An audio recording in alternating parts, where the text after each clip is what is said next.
Apple's iOS 12 update features were announced at the very start of the WWDC 2018 keynote, with the company wasting no time explaining how your iPhone and iPad will soon change. You'll be able to test it early, as there will likely be 3 iOS 12 release dates, 1 for developers, 1 for beta testers, and 1 final version for everyone else.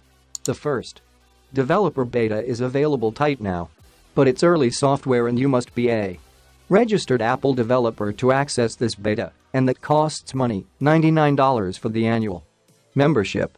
The iOS 12 public beta typically launches after iOS 12 developer beta 3.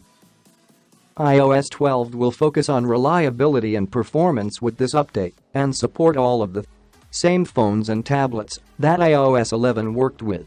Apple called out the iPhone 6 Plus, specifically saying it'll be 40% faster than before when it comes to app launches. The camera launcher, swipe to launch the camera, will also be 70% faster and the keyboard will display 50% faster. Keyboard typing and other features can slow down with every new iOS update, and Apple is looking to change that. It's the broadest support for a software update Apple has ever offered, and this is one of the biggest advantages Apple has over Android phones. iOS 12 will focus on reliability and performance with this update and support all of the same phones. Emoji is expanded, not just with new masks, but with tongue detection. Apple has announced Ghost Cola, Tiger, and T-Rex will be joining the cast of Emoji masks. Memoji is a thing too. It's a customizable mask that can look like you or the real you, according to Apple. It still resides in messages.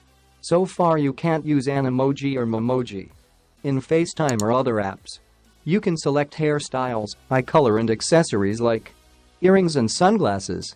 You'll be able to use Memoji along with special effects in video calls, as was rumored.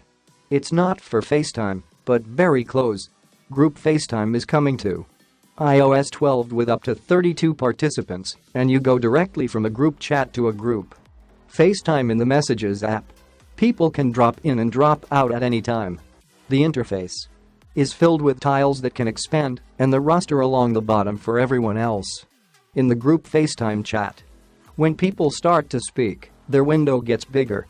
Even the people in the bottom roster, they appear in the bigger part of the window. Okay, now Emoji is coming to FaceTime and group FaceTime.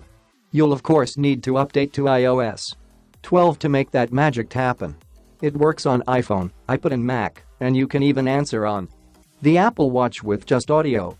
That's a wrap for new iOS 12 features at Apple's WWDC. The two biggest highlights were group notifications and group FaceTime.